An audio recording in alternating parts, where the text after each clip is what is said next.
Alex stared at the translucent visor of his VR headset, heart drumming against his ribcage. His gaming station was the culmination of months of saving, countless hours of research, and a feverish passion for the most cutting-edge experiences. At 22 years old, he balanced a part-time job in college, funneling every spare cent into upgrading his station.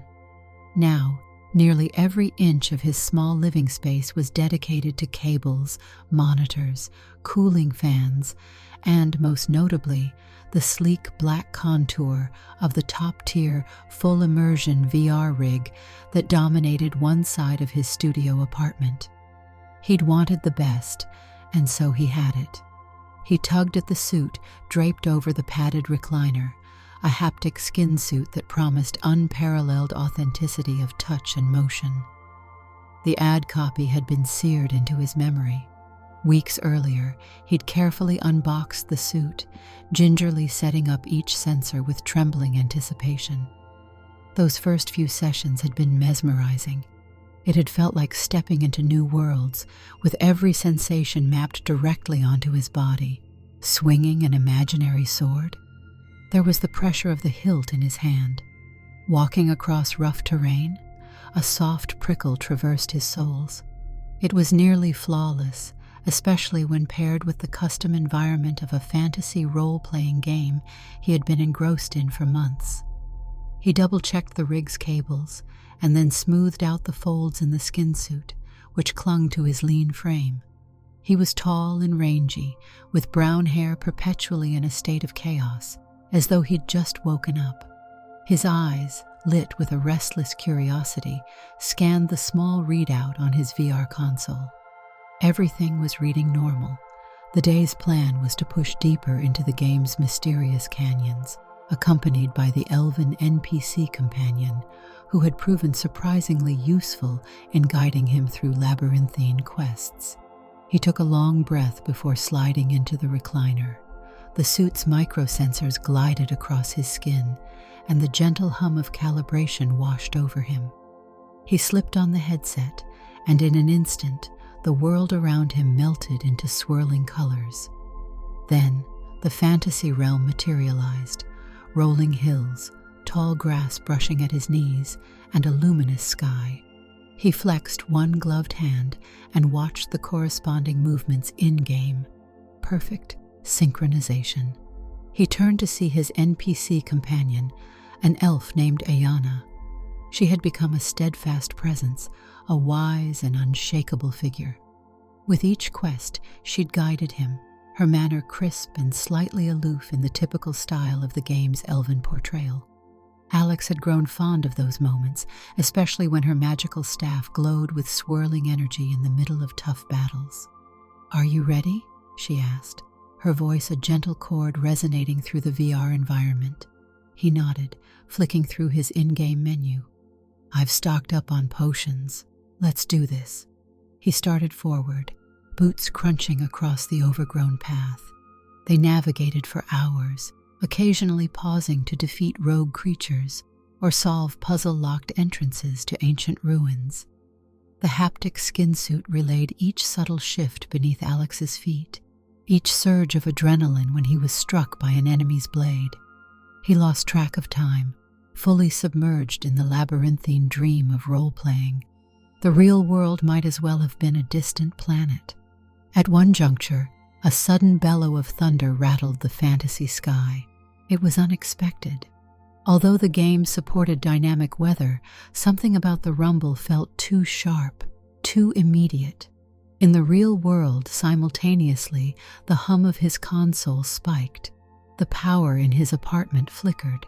For a moment, static crawled through his vision in VR, and his torso seized up in an intense, prickling jolt. It stung like a net of electricity had enveloped him. He let out a muffled shout, trying to rip the headset off, but it wouldn't budge for several seconds. Every nerve felt inflamed, as though the skin suit had short-circuited. Lights blinked erratically on the walls of his apartment, and then everything shut off. Silence. Darkness. His sense of orientation tilted dangerously. He forced the headset up, heart slamming in his chest.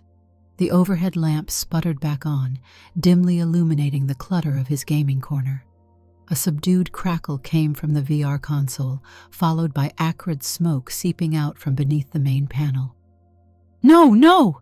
Alex gasped, struggling out of the recliner, still half tangled in the skin suit. He unzipped the collar and tore free. He leaped to the console, flipping the main power switch, hands shaking. Only after the shutdown did he notice the wild spark had left a tiny scorch mark on the side of the console's housing. Inside the apartment, the lights leveled out, though they remained unnervingly dim. He could still smell the faint tang of ozone. Outside, real thunder rolled across the sky, confirming there must have been a surge or some fault in the wiring of the building. His own breathing sounded thunderous in his ears. He stared at his arms, half expecting them to be covered in burns.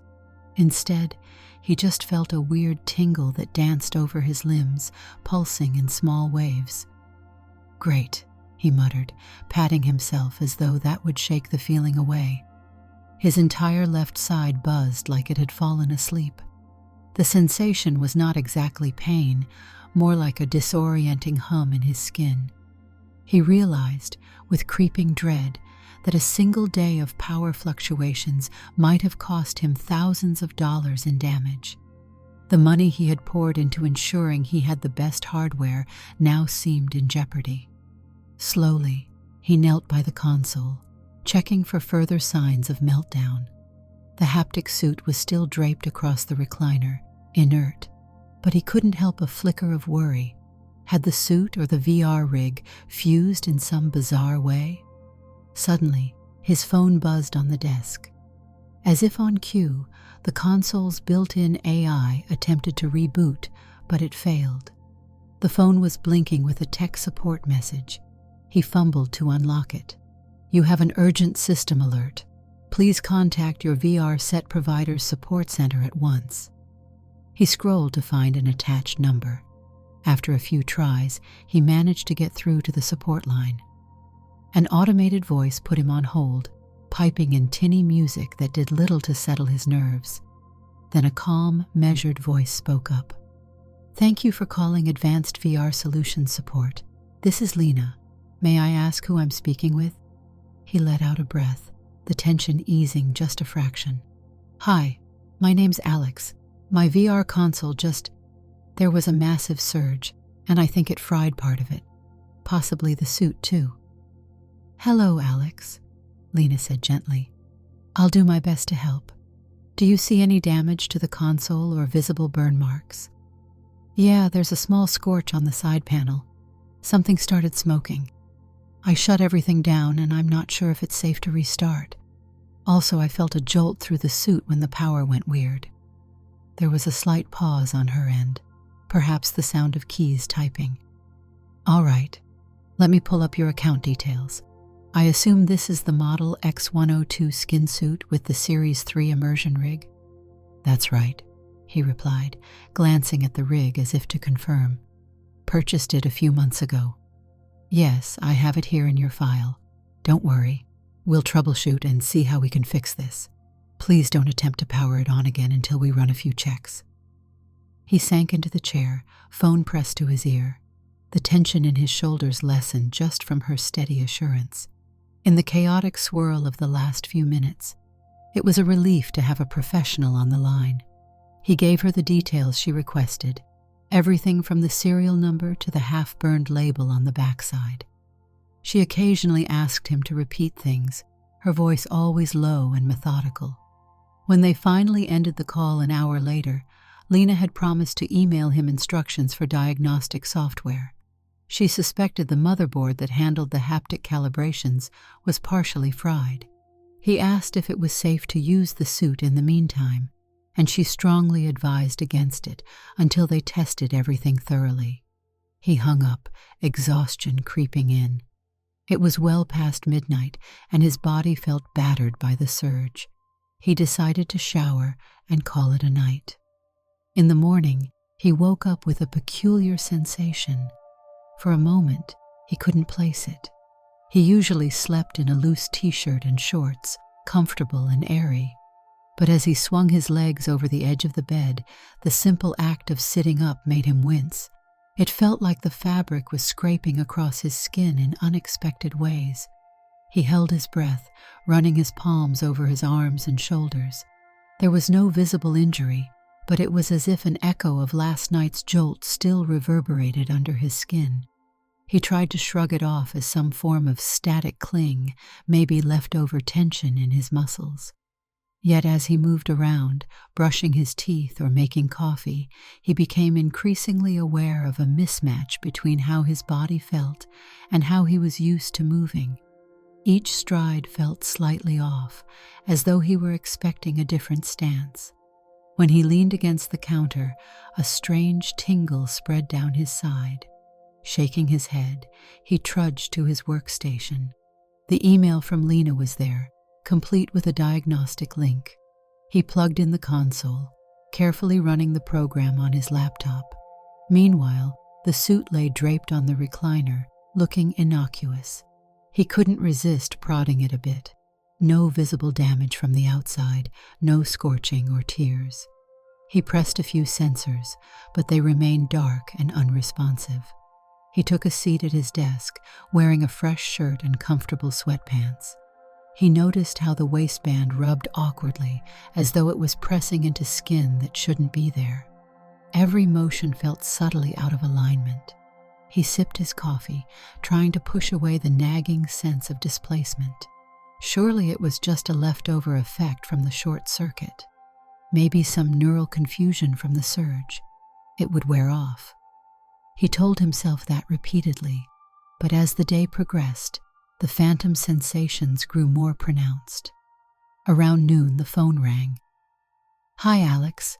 This is Lena again from tech support. I see your diagnostics. Could I have a few minutes to go over them with you?"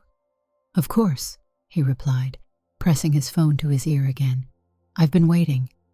I analyzed the logs you sent. It looks like there was quite a surge. The good news is that not everything is destroyed, but the portion of the console that manages the haptic loop has definitely been compromised. That's why the suit isn't responding. I'm afraid it might be stuck in a partial feedback cycle." "A partial feedback cycle?" he echoed, tensing. "What does that mean?" She paused, as though formulating a careful explanation. "Typically, your body's interactions in VR are translated into sensations by the suit. When you log off, the system resets everything to your baseline. But the surge might have forced the suit to lock onto a certain haptic profile. Specifically, it could be the data stream from your last session." He felt his heart pound. "So, it might be sending signals to me even though I'm out of the game?" "Yes, though extremely faint. The suit is powered off, so you're not receiving direct signals through it. But it's possible your nervous system is still reacting as if part of the haptic map is active. Think of it like residual ghost signals. It might cause odd sensations, even a sense of mismatch with your limbs." He closed his eyes. That explained the morning's strange experiences. His body felt out of sync, more so by the hour. Is it going to go away on its own? Or do I have to do something?" "It usually fades," Lena said, a note of empathy in her tone. "But it might last a bit longer if the suit was fully engaged. You should do your best to remain comfortable and avoid tight or abrasive clothing. Also, avoid reactivating any VR hardware until we finish the repair or replacement. In some cases, we can mitigate these phantom sensations by closely matching your body's environment to what the suit believed it was detecting. That can help you mentally phase it out." He rubbed his face, not entirely sure he understood. "So you're saying if I was playing, for example, an elf character wearing flowy robes, maybe wearing softer fabrics, could reduce the discomfort?" "In certain cases, yes. Some users find that matching textures or approximate fits can ease the dissonance. It's not a fully proven science, but it's worth trying if your day-to-day movements feel unpleasant." Keep in mind, the original sensor data might have been from the NPC in the game you last interacted with. His mind jumped to Ayana, the elf companion. She wore an elegant set of form-fitting clothes, slender gloves, smooth boots, and a skin-tight bodice beneath swirling robes. The memory made him swallow a lump in his throat. Right. Good to know. If the sensations worsen, call me immediately, Lena reminded him. We'll keep an eye on everything and schedule a replacement if needed. He thanked her and ended the call. For a long time, he just stared at the idle haptic suit. The idea of continuing normal tasks while feeling like he was partially in a different body was unsettling. He realized the chain of events. The last segment of his VR session had placed him in close proximity to Ayana. The suit must have been reading her shape too, for those advanced NPC interactions. Now, bizarrely, it was echoing her frame onto his own.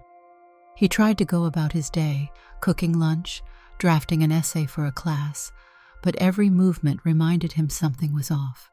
At one point, while pacing the room, he abruptly found himself walking with a narrower stride, as if an invisible seam in the air guided his steps. The shape of his shirt felt coarse across his chest. He changed to a softer sweater, but that only helped a bit. Meanwhile, every time he brushed against an armrest or a corner of his desk, he felt a fleeting swirl of phantom sensations. It was a distorted reflection of the graceful, lithe presence that belonged to someone else. By evening, the discomfort grew so strong that he dreaded changing positions. Each shift of fabric seemed to jangle his nerves.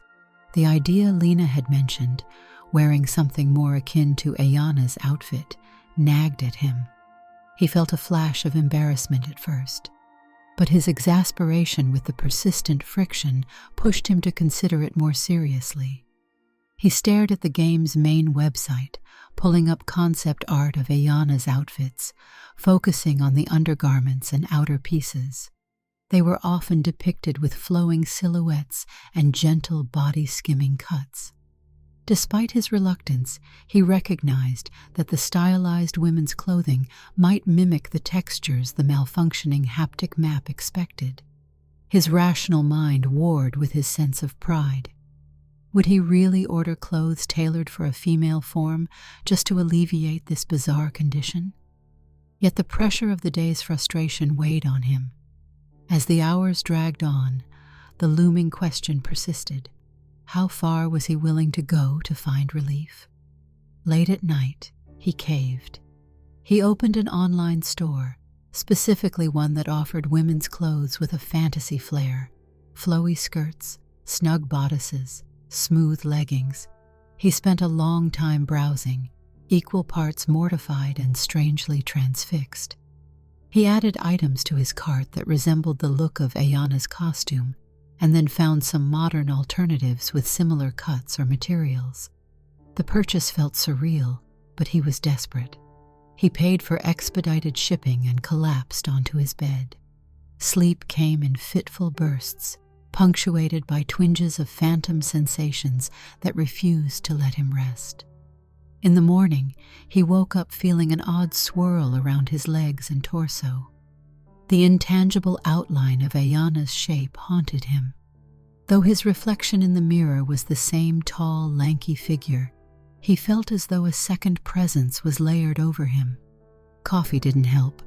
Taking a walk outside didn't help either. If anything, the rub of his jeans made it worse. He ended up returning to his apartment early, shutting the door behind him, trying not to dwell on the strangeness. Later that day, a delivery arrived, a box with the clothes he'd hastily ordered. He stared at it for a long minute, pulse hammering in his ears. Finally, he took it into his bedroom and opened it, removing soft articles of clothing that looked somewhat whimsical, a pair of slim-cut leggings, an airy blouse with flared sleeves, and a stretch of silky undergarments he'd never have imagined buying for himself. He gulped. The memory of Lena's advice and his near-constant discomfort prodded him to swallow his reservations and just try it. He closed the blinds, tossed aside the clothes he had been wearing, and slipped into the newly arrived outfit. He took slow breaths, adjusting each piece. The leggings felt cool on his skin, the blouse draped lightly over his arms.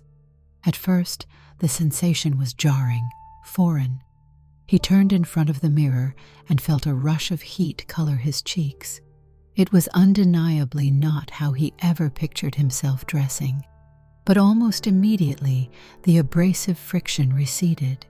It was as if a missing piece of the puzzle locked into place, aligning with that phantom silhouette. His posture shifted slightly, back straighter, shoulders less tense. He tentatively sat in his desk chair and realized the odd jangling sensation was subdued. He took a breath and walked around the apartment. The motion felt easier. The twinges he had experienced all day lessened. Something about wearing these clothes actually did provide relief. He spent the next few hours quietly doing mundane tasks, answering emails, checking classwork, playing a few old 2D games on his laptop. Though the knowledge of what he was wearing never left him, he found the day more manageable. Whenever a surge of dissonance flared, he realized that the silky material soothed it.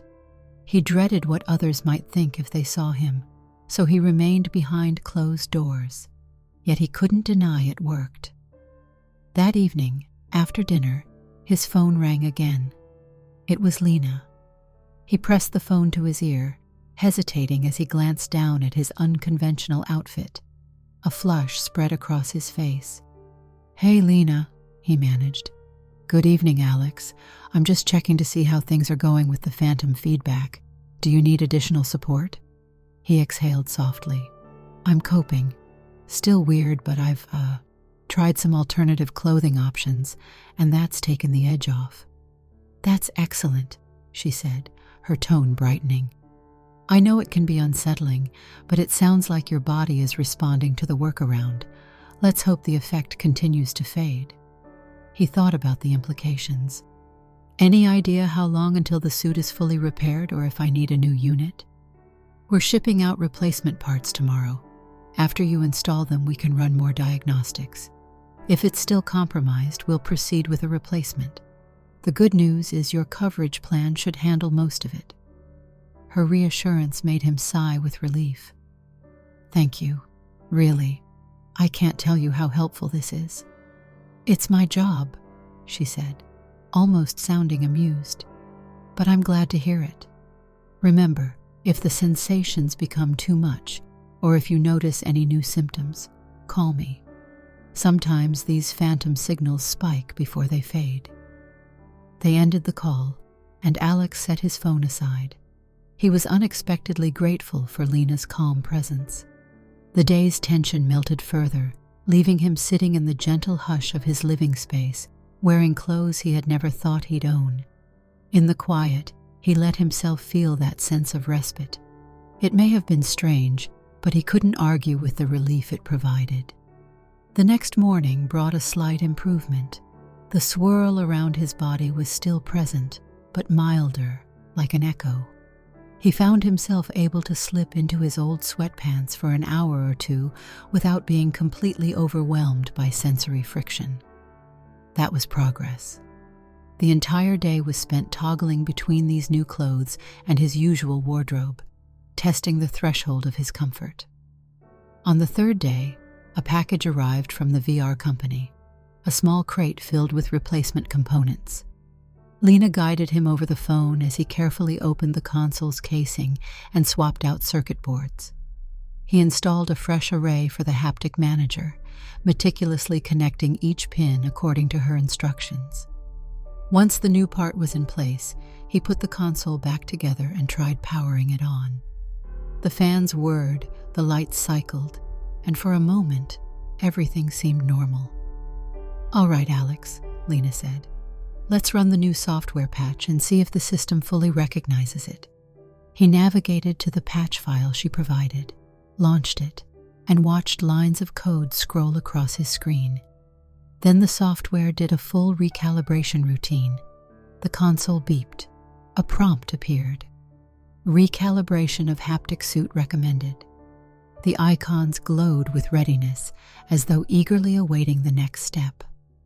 "Go ahead and suit up," Lena said softly. He hesitated, staring at the skin suit. He had avoided it since the malfunction. "Are you sure? I mean, the leftover signals. This won't make them worse?" "It shouldn't, not with the new board. But we need to confirm everything's fixed. I'll be here to monitor your feed. You'll only be in the diagnostic environment, no actual gameplay." He steeled himself and grabbed the suit from its place on the recliner. Slipping it on felt both familiar and eerie. He remembered how it used to fit so well, second nature. Now his nerves prickled with anticipation. However, the moment he zipped it shut and felt the snug compression of the sensors, a strange sense of calm washed over him, as if the suit was made to accommodate the phantom layer. It wasn't a perfect match, but it didn't feel like it was clashing. Carefully, he hopped back into the recliner. "Ready," he said, tugging the visor down. On the screen, a calibration interface loaded. Silhouettes of arms and legs danced, indicating the suit was testing each sensor. He saw patterns of color sweep across the grid as different haptic signals cycled. After a few minutes, the console beeped and the readouts turned green. "It looks good on my end, Alex," Lena commented. "How do you feel?" He wiggled his fingers and flexed his toes. "Not bad. No stinging or static surges like before." "Excellent. I think we fixed the main issue. Let's confirm the patch by logging into a neutral VR environment. Nothing fancy, just the system's test field. 10 seconds, then we'll log off." He took a breath, clicked the prompt, and the system whirled to life. Instantly, he was standing in an empty white grid, a standard test zone with no textures or shapes aside from a checkered floor. The suit hummed softly, mapping the environment to his movements. He looked down. The avatar was his standard form, not the female elf or any other NPC data. He turned his hands over, noticing the precise alignment of the haptic suit. No dissonance, no jarring overlaps. "Everything looks good," Lena said in his ear. "Let's log out now." He complied, stepping out of the test environment. Removing the visor, he found himself back in his apartment. Relief flooded him. The console was stable, no scorching smell, no flickering lights. "That's a success," Lena told him. "I recommend giving it another day or so before attempting a lengthy VR session. Let your nerves settle." He agreed. After they said their goodbyes, he changed out of the skin suit. The phantom sensations weren't fully gone, but they felt distinctly weaker, as if overshadowed by the suit's rightful calibration. He realized that, ironically, the best fix for his body was to remain in the environment that had caused the glitch. Still, he kept the new female-coated clothes in the closet. The memory of how they soothed him lingered. Even though the glitch was dissipating, the comfort they provided had been undeniable.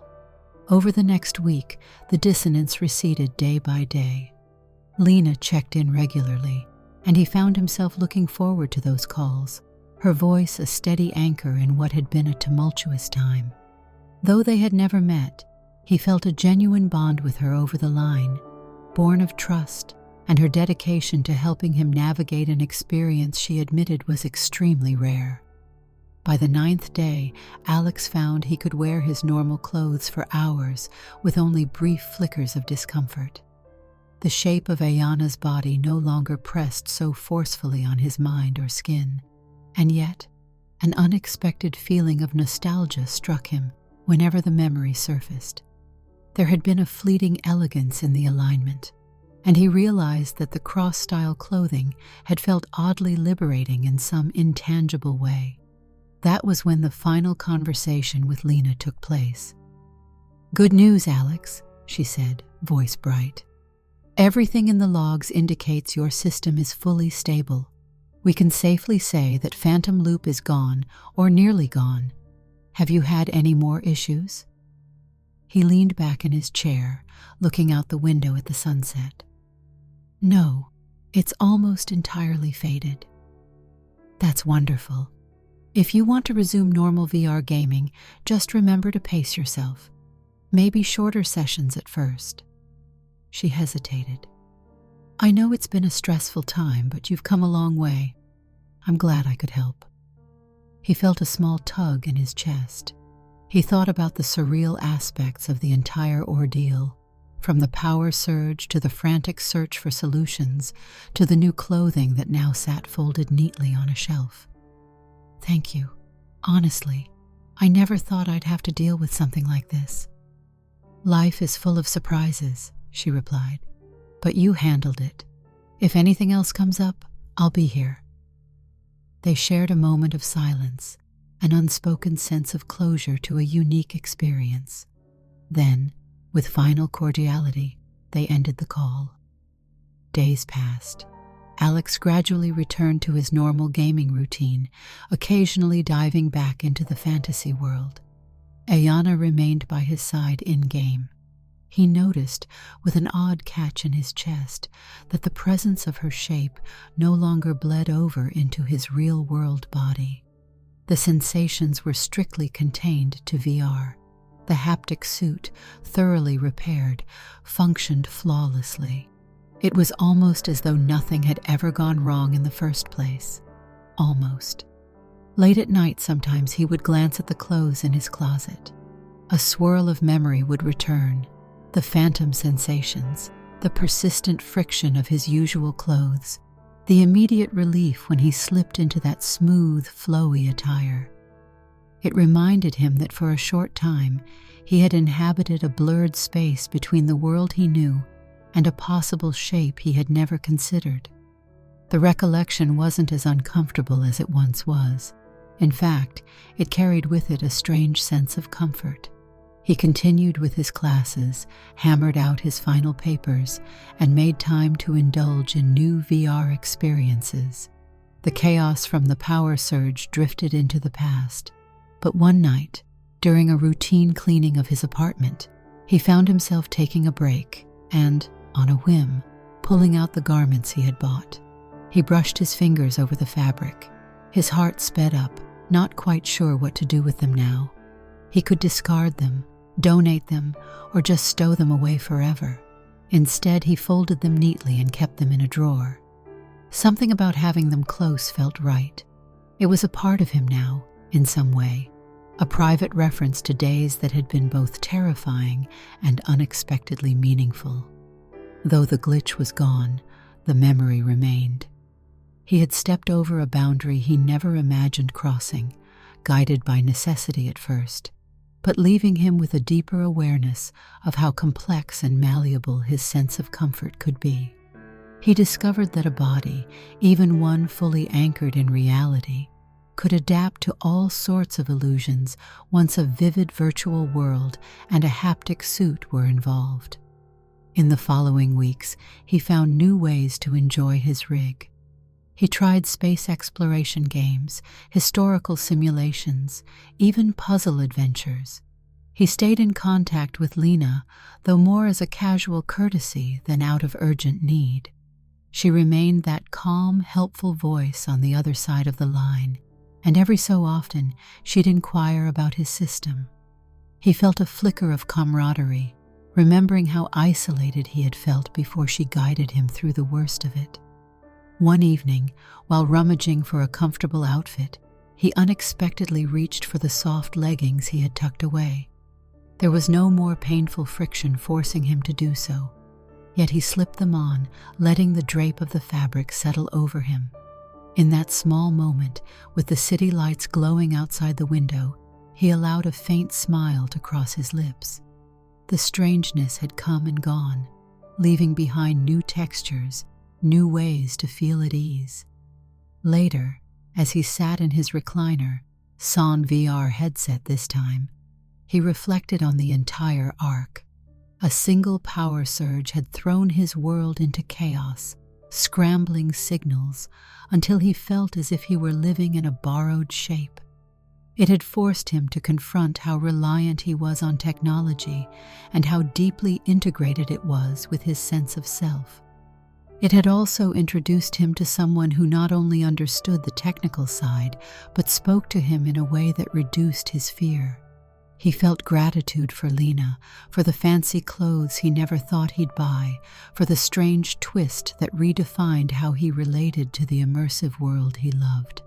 Even though he was back to normal in a strictly physical sense, he knew that a small shift had taken place in how he looked at himself.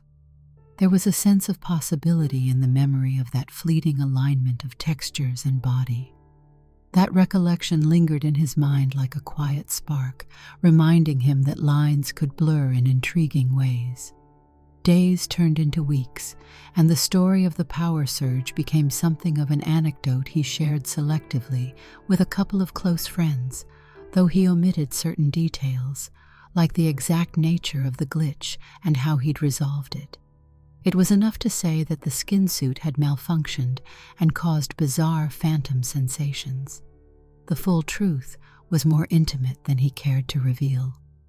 But in quiet intervals, he would think about that vivid time, hearing the echo of Ayana's voice, or remembering the unstoppable friction that only abated when he changed his attire.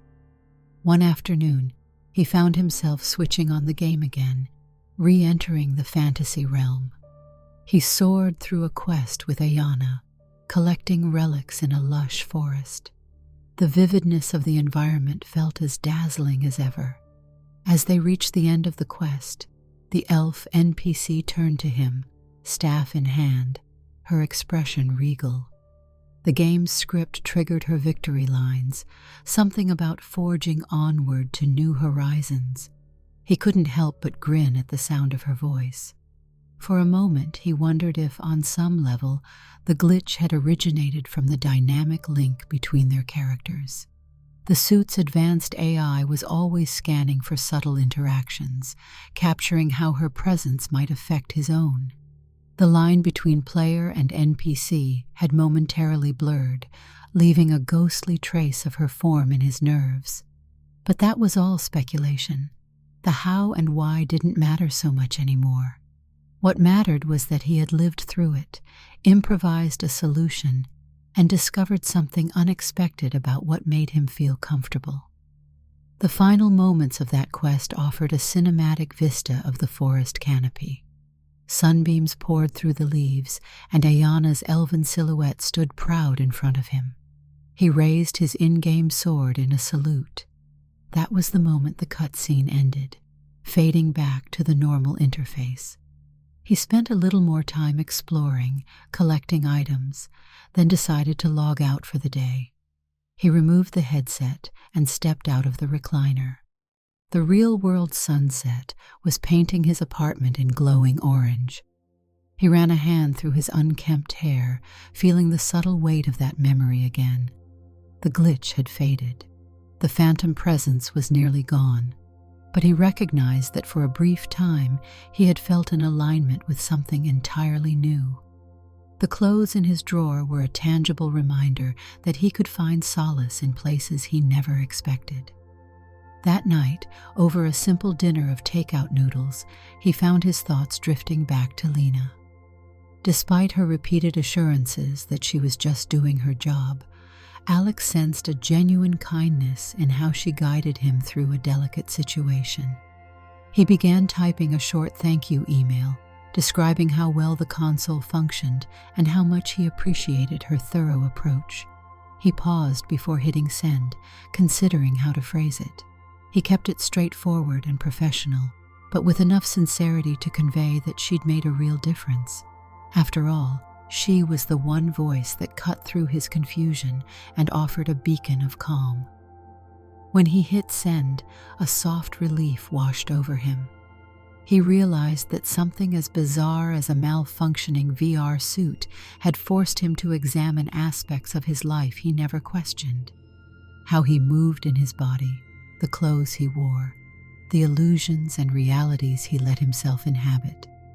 In the end, Even though the entire fiasco was resolved, the impact was still there. He retreated to the recliner, pulling a light blanket over himself. The city lights pulsed in the window, headlights drifting across the walls. Tomorrow would be another typical day, classes, errands, maybe a short VR session. But he felt at peace with where he was.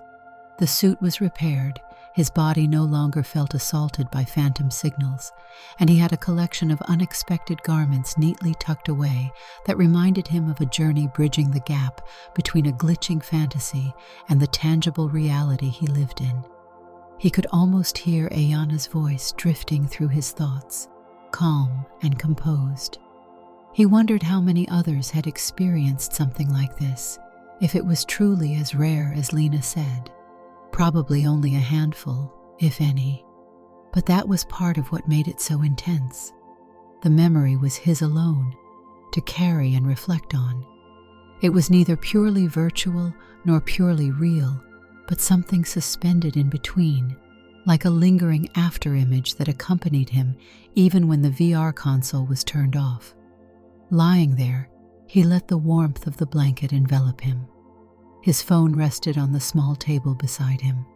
Any moment, it might buzz with an email reply from Lena. He closed his eyes, allowing the hum of the city to fill his ears. If the power surge had never happened, he would have carried on, oblivious to that dimension of comfort. He thought about the mix of panic and relief that had marked the last week. The phantom sensations had receded, and in their wake, they left a new sense of possibility, an undercurrent, unspoken, that perhaps reality itself could be flexible in unexpected ways. He drifted off to a light doze, lulled by the whir of traffic and the gentle hum of his newly repaired console. When the phone finally buzzed, he stirred, a faint smile on his lips. It was probably Lena, responding with a quick note about the system logs. Another routine, supportive check-in, or maybe just a polite sign-off. He reached for the device, ready to read her words. Outside, the sky was deepening, the city settling into evening. Inside his small apartment, everything was quiet and still, the VR rig standing by for the next session in that sprawling fantasy land. And in the corner of his closet, folded and tucked away, lay the smooth, flowing attire that had guided him through an unpredictable challenge. The glitch had passed, leaving behind a subtle shift in how he saw himself, and though he did not have all the words to describe it, he held on to that memory with cautious wonder. He read the message on his phone. It was a short, friendly reply, wishing him well and encouraging him to stay in touch. That was Lena's signature warmth coming through yet again. He pictured her miles away, sitting in some quiet tech support office, maybe sipping coffee while helping another anxious VR user. A sense of gratitude welled in him. He typed a brief acknowledgement, turned off the screen, and let the comfort of the moment wash over him. Nothing would ever quite be the same, but the horizon ahead was wide open, both in the realms he traversed through VR and in the realities he navigated each day. He smiled to himself in the soft glow of the city lights, letting the last threads of tension dissolve. He had come full circle, from panic to a place of familiarity. The haptic suit stood there, quietly waiting for his next quest. And he, in turn, felt a quiet readiness for whatever that next quest might be, both in the digital realm and the life he led beyond it. He placed his phone aside and let his eyes close, content in the gentle stillness, haunted only by the faintest trace of phantom warmth, a memory of someone else's shape that had, for just a brief moment, aligned with his own. Did you like the story? Hit that like button and tell me what you thought in the comments. Do you want to hear more stories? Subscribe and hit the bell. For exclusive content and early access, check out our Patreon. You can find the link in the description, or you can watch any of the videos shown on my right. Thank you for watching and see you in the next video.